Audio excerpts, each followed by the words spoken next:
So how we work to address the threats of coastal erosion that have been precipitated by a changing climate. This is a concern, and it's not just an Alaska issue.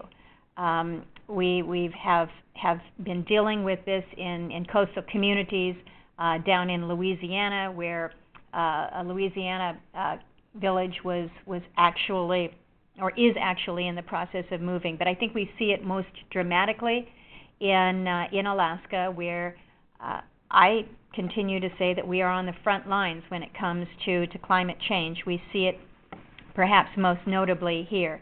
So the question is what do we do?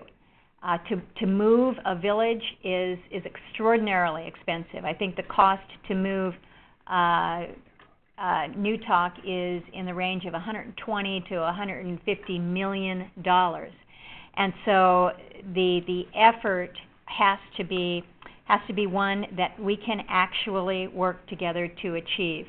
As we all know, the Denali Commission has played a role over the years. We have added additional dollars to the Denali Commission's funding in the appropriation budget to help with mitigation through the Army Corps. We work some pretty unique partnerships, I think, with what they call the IRT, which is the integrated readiness training, utilizing the military to help facilitate some of the efforts to reduce our costs and still provide for training for the military. But these are small steps.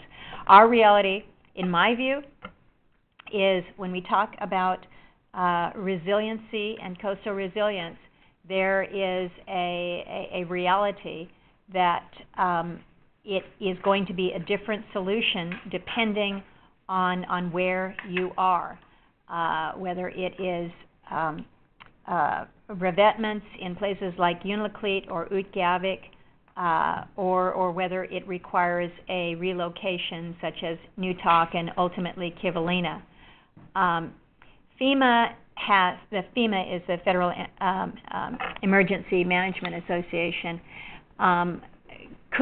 should take a proactive approach, not just throwing money to rebuild something in a place where it's going to see the same situation in ensuing years. So this is an issue that has to be addressed through multiple agencies, multiple approaches, recognizing that there is no one solution to any one community.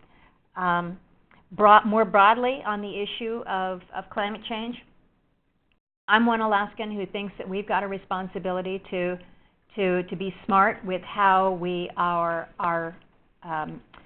addressing our emissions. Let's be smart as to how we conserve, how we're efficient, how we use our best technologies to allow us to advance.